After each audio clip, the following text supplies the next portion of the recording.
LG전자 소식 알아보도록 하겠습니다. LG전자가 지난 3분기에 이어서 4분기에도 다소 아쉬운 실적을 기록했습니다. 지난해 연간 기준으로 바라봤을 때는 역대 최대 연간 매출을 기록했습니다. 하지만 4분기만 떼놓고 봤을 때 영업이익이 반토막 났고요. 시장의 컨센서스를 63% 이상 하회하게 됐습니다. 지난 4분기 LG전자는 매출액이 22조 7,775억 원 기록했고요. 전년 동기 대비 소폭 감소했습니다. 영업이익의 경우에는 1,461억 원으로 잠정 집계됐고요. 전년 동기 대비 53.3% 감소하게 됐습니다. 전분기 대비해서는 80% 이상 급감하기도 했습니다.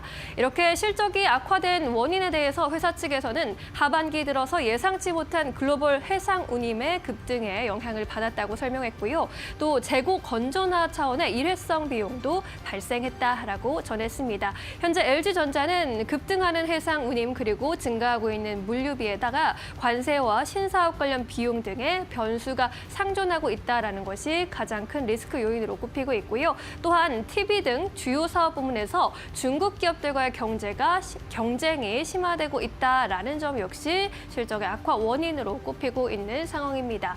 트럼프 2기의 출범을 앞두고 관세 이슈가 부각되면서 더욱더 우려감 커지고 있는 상황인데요. 증권가에서는 다소 엇갈린 전망들이 나타나고 있는 상황입니다. 먼저 신한투자증권에서는 B2C 부진 여파로 인해서 가전사업부의 영업 적자가 기록했을 것이다라는 추정을 내놨고요. 홈 엔터테인먼트 분야 그리고 자동차 부품 등에서 주요 사업이 모두 부진했을 것이라고 평가를 했습니다. 그러면서 목표 주가를 기존의 13만 원에서 12만 원까지 하향 조정하기도 했습니다. 삼성증권의 경우에도 목표 주가 12만 원으로 하향 조정하는 똑같은 목표 주가 제시했는데요. 하지만 이번 어닝 쇼크가 미래 수익성을 위한 빅베스다. 부실 자산을 한꺼번에 손실 처리한 것이다라고 긍정적으로 평가하기도 했습니다. 그러면서 자율주행과 데이터 시대를 맞아서 주가는 신성장 동력의 성장을 점진적으로 반영할 것이다라고 평가하기도 했습니다. 마지막으로 IM증권에서는 상반기에서 하반기로 갈수록 물류비 의 기저상 부담은 줄어들 것이다라고 전망을 했고요. 트럼프 2기 관세 문제는 예단하기 어렵지만 현 주가는 가장 나쁜 워스트 시나리오를 반영하고 있는 것이다라고 내다봤습니다. 트럼프 취임 이후에 긍정적인 시나리오가 나오게 된다면 밸류에이션의 재평가도 나타날 수 있을 것이라면서 목표 주가 11만 원 선으로 제시했는데요. 현재 대부분의 증권사에서 목표 주가 11만 원에서 12만 원 선까지 바라보고 있다는 점 참고해 보시면 좋겠습니다. 마켓무버 함께 하셨습니다. 네, 이어서 오늘 시장에서 주목해 볼 만한 기업들 만나보도록 하겠습니다. 첫 번째 기업은요, 한국콜마입니다. 한국콜마가 주가가 고점 대비해서 좀 크게 떨어졌어요. 그리고 중국 시장의 부진이 이어지고 있는 상황이고, 그런데 주가는 꽤나 내려왔고 또 수급도 나쁘지 않은 것으로 보여집니다. 오늘은 57,700원대에서 거래가 되고 있는데 박근호 이사님 갑자기 한국콜마 보시는 이유가 있으실까요? 네, 일단 화장품 관련주들 한국콜마를 대표적으로 말씀을 드리면 주가를 굉장히 힘들게 올렸다가 단기간에 급락이 나오고 다시 올리면서 주가를 계속 레벨업 시키는 게 어떤 특징적인 패턴이라고 보시면 근데 될 것 같아요. 한국콜마는 좀 보니까 다른 거랑 다르더라고요. 약간 다르긴 하죠. 그죠. 네, 일단 화장품 관련주들이 11월 달에 좀 급락이 나왔었는데 좀 두 가지 이유가 좀 있었죠. 트럼프의 관세, 그다음에 중국의 경기 부양책이 좀 약간 미미하다. 이런 것들로 11월 달에 좀 급락이 나와 있는데 오늘 두 개의 증권사에서 좀 약간 엇갈린 의견이 나왔습니다. 이 부분을 좀 설명을 드리려고 제가 이제 갖고 나왔는데요. 대신증권이랑 하나증권에서 의견을 냈는데 대신증권은 좀 약간 보수적인 좀 의견을 냈습니다. 하나증권은 굉장히 긍정적인 의견을 좀 냈는데 매출액 같은 경우는 양 증권사 모두 6,011억 정도를 똑같이 제시를 했고요. 4분기 실적 기준으로 대신증권 같은 경우는 영업이익 460억이 좀 나올 것으로 전망한다. 그다음에 하나증권 같은 경우는 520억을 전망한다라고 하면서 양 증권사가 좀 약간의 엇갈린 좀 의견을 좀 냈는데. 대부분 공통적인 의견은 뭐 누구나 다 아시듯이 ODM은 잘 되고 있는데 하나증권 쪽에서 좀 약간 더 긍정적으로 본 이유는 한국콜마가 이제 연우라는 이제 화장품 용기 기업을 인수를 했었죠. 그 연우 관련돼서 매출이 굉장히 꾸준하게 성장을 하고 있고 앞으로도 성장을 할 것이다라고 얘기를 하고 있습니다. 가장 중요한 것은 화장품 기업들 이제 ODM 업체들을 우리가 볼때 생산 캐파를 가장 많이 언급을 하게 되는데 2014년도 그러니까 작년 기준으로 한국콜마 미국을 제외하고 국내 기준에서 공장 가동률이 100%라고 나와 있는 상황인데 지금 이제 올해 2025년도에 생산 캐파가 20% 정도가 늘어나죠. 이 부분으로 인해서 일단은 뭐 매출이나 영업이익이 늘어날 것이다. 그리고 가장 중요한 게 이제 미국의 두 번째 공장, 이제 ODM 공장이기 때문에 누군가 이제 화장품을 만들어 달라고 발주를 해야지만 그 공장이 돌아갈 텐데 그 공장이 얼마만큼 수주를 받느냐 그게 가장 관건이다. 이렇게 시장을 내다보고 있는 것 같습니다. 제 의견은 일단 한국콜마가 올해 작년과 비슷하게 좀 약간 플랫한 실적만 나오더라도 11월 달에 급락한 부분의 주가는 당연히 좀 메워야 된다고 생각을 하고 있거든요. 그래서 오늘 시장에서 특이하게 관심받을 주가 흐름은 아니지만 이제 급락 후에 옆으로 기간 조정, 그다음에 상승을 준비하는 과정에서 한번 주목을 해볼 필요성이 있다. 이렇게 정리하도록 하겠습니다. 오, 굉장히 한국콜마에 대한 투자 의견 듣고 왔는데 말씀처럼 두 개의 증권사의 투자 의견이 완전히 달랐습니다. 약간 좀 엇갈렸죠. 이례적인 네네. 의견인 것 같은데 대신증권에서는 목표 주가를 하향을 했습니다. 20% 정도 하향을 한 것 같고요. 보니까는 중국 쪽이 그래도 부진하니까 조심해라라는 게 요지인 것 같고 또 반면에 하나증권에서는 오히려 좀 긍정적인 부분에 집중을 하고 있습니다. 미국 쪽 계속해서 수익이 좋아질 것이고 여기서는 확인이 되고 있지 않지만 연우에서 용기 쪽에서 또 긍정적인 실적을 낼 것이다. 완전히 상반된 의견입니다. 주가는 많이 떨어졌는데요. 여러분들 이 두 가지 의견 참고하셔서 화장품주 매매하실 때 참고해 보시면 좋을 것 같습니다. 이어서 두 번째 기업 만나보도록 하겠습니다. 두 번째 기업은 캠트로닉스입니다. 박정신 파트너님께서 가지고 오셨는데 이 기업 어떻게 보십니까? 자, 오늘 유리기판 관련 종목들이 강한 흐름을 보이고 있죠. 그래서 제가 이제 이 시간에 이제 여러분들한테 언급드렸던 이제 YC캠이라는 종목, 즉 한마디로 그 관통전극의 이제 동도금 처리하는 그런 회사이죠. 그래서 이 회사도 강력한 흐름을 오늘 한 20% 정도, 19% 막 지금 상승력이 막 나오고 있고, 또 이제 SKC도 오늘 한 또 계속적으로 이제 급등력이 나오면서 좋은 흐름을 보이고 있습니다. 그래서 이 두 종목 같은 경우는 제가 이제 바닥권에서 여러 번 언급을 드렸던 종목이기 때문에 축하드리고, 그다음에 이제 캠트로닉스 제가 이제 최근 들어서 계속 언급을 드리고 있는 종목인데, 자 이거 16,000원대 이제 여러분들한테 이제 계속적으로 언급을 드렸어요. 그런데 어느덧 오늘 장중에 19,000원, 그리고 오늘은 18,000원대 지금 이렇게 살짝 내려와서 좀 머물러 있는데, 이대로 2만 원대까지 추가적인 상승력이 계속적으로 좀 이어질 것 같습니다. 그래서 아직까지 이제 보유하지 않으신 분들 계속적으로 좀 홀딩 관점 유지해 가시거나 이제 추가 매수도 가능할 것 같은데, 일단 이제 이 캠트로닉스 같은 경우에는 이 프로필렌 글리콜 메틸 에테르 아세트산을 좀 주력으로 생산을 하고 있는 기업입니다. 이것이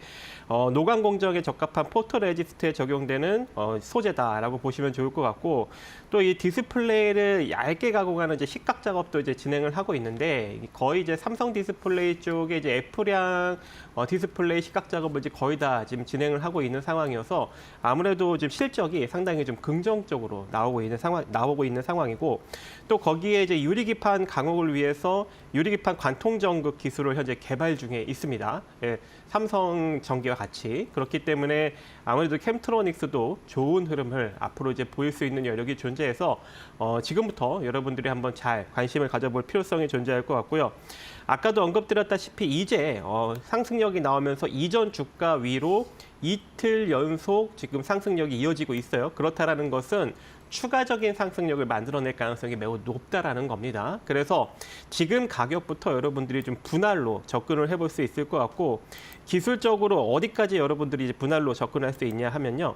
여기서 조금 더 조정을 받으면 지난 양봉의 중간 가격 17,100원짜리까지 여러분들이 분할로 천천히 모아가시면 될 것 같습니다. 물론 이제 이대로 상승력이 나올 수도 있기 때문에 지금 가격부터 여러분들이 접근을 하시고, 단기적인 저항은 19,800원 정도 라인인데 이 자리를 혹여라도 이제 돌파하면서 올라가게 된다면 그때는 이제 21,500원 그리고 23,000원 정도 자리까지도 추가적인 상승력을 우리가 기대해 볼 수 있기 때문에 지금부터 한번 잘 끌고 가 보시기 바라겠습니다. 유리 기판 쪽은 계속해서 좀 보실 필요가 있을 것 같습니다. 이어서 세 번째 기업 바로 만나보도록 하겠습니다. 현대모비스인데요. 박근호 이사님께서 가지고 오셨습니다. 오늘 25만 원대에서 거래가 되고 있고, 또 현대차가 오늘 아침에 딱 개장하자마자 24조 원 한국에 투자하겠다 이렇게 밝혔는데, 현대차의 투자가 어떤 의미인지 좀 궁금합니다. 현대모비스 가지고 오신 이유가 있으실 것 같아요. 네, 뭐 현대 기아차 그룹이라고 이제 표현하는 게 맞을 것 같은데요. 이게 특별한 부분은 아니죠. 사실 작년에도 20조 정도를 투자를 집행을 했고요. 올해 이제 그것보다 좀 약간 늘린다. 그 부분에 의미를 두면 될 것 같은데요. 전년비보다 약 20% 정도 증가를 했다. 근데 한국에서 그룹의 미래 경쟁력을 강화하겠다라고 표현을 했는데 사실 현대자동차 같은 경우는 과거에는 내수와 수출의 영업이익 자체를 발표를 안 했었습니다. 왜 그러냐면은 한국 쪽에서 영업이익이 워낙에 이제 압도적으로 많다 보니까 이제 시장에서 원성이 좀 자자했었죠. 한국에만 자동차를 비싸게 파는 거 아니냐 이런 느낌 때문에 현대자동차가 발표를 안 했었는데 최근에는 발표를 하죠.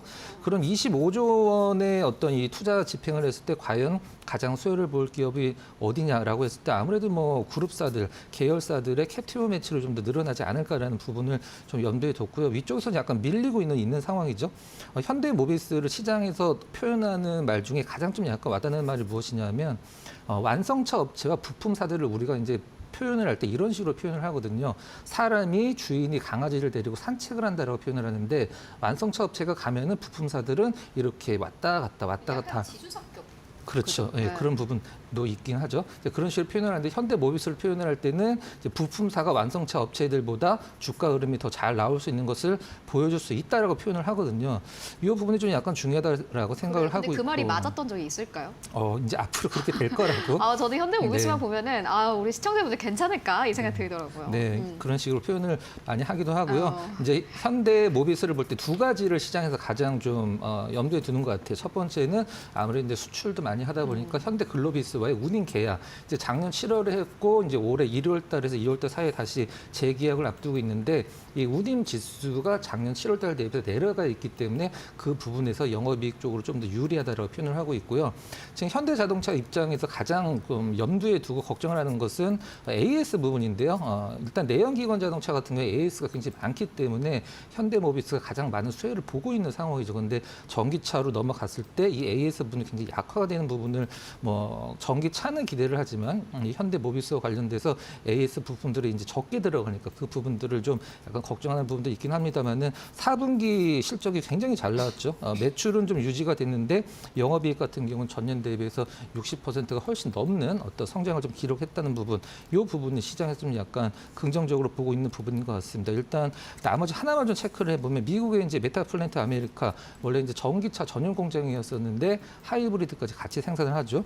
여기서 이제 보조금이 발생을 하게 되는데 그 부분은 아직까지는 좀 약간 미미하다. 이렇게 현대모비스 쪽에서는 밝히고 있는 상황인데 주가으로 봤을 때 지금 한 4달 정도 옆으로 횡보하고 있는 구간이에요.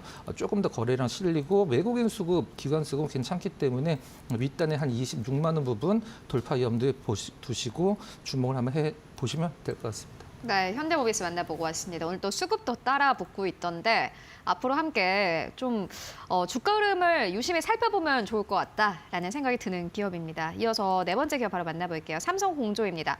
오늘 5% 가깝게 상승세 12,780원대에서 거래가 되고 있고요. 오늘 장중에는 14,000원대를 넘어서기도 했습니다. 박정식 파트너님께서 가지고 오셨는데 이 기업 어떻게 보실까요?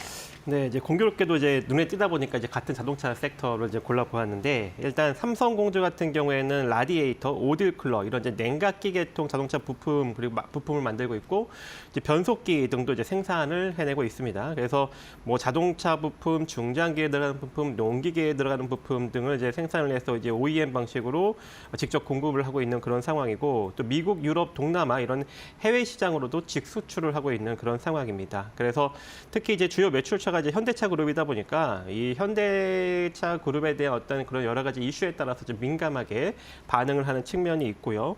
또 이제 자동차용 냉각 시스템을 이제 개발하는 어떤 그런 기업이다 보니까 이 전기차 성능에 조금 이제 안정성을 높이는 데 기여를 하면서 이 전기차 관련주에도 엮이고 또 냉각기 계통이다 보니까 이게 데이터 센터의 냉각 또 칠러 장비 쪽으로도 엮여서 또 이슈가 좀 나오고 있는 것으로 보여집니다. 또 거기에 이 중장비 농기계 쪽으로도 납품을 하고 있다 보니까 이 우크라이나 재건 이슈에도 또 엮여서 움직일 수 있는 여력이 존재하고 여러 가지 또 이슈가 이렇게 엮일 수 있는 측면도 있지만 시세도 최근에 좀 잘 나왔어요. 그래서 이틀 연속 지금 급등력이 나오면서 이전 주가 위로 지금 치솟았기 때문에 여기서 여러분들이 좀 일정 부분 조정을 받을 때 12,100원에서 대략 한 11,200원 정도 자리까지 분할로 만 잘 모아가신다면 재차 상승력이 나오면서 최소한 대략 15,900원 정도, 14,500원에서 15,900원 정도 사이까지 한번 추가적인 상승력을 노려볼 수 있을 것 같고, 뭐 재무적으로 보더라도 매년 매출액을 급격하게 성장을 시키면서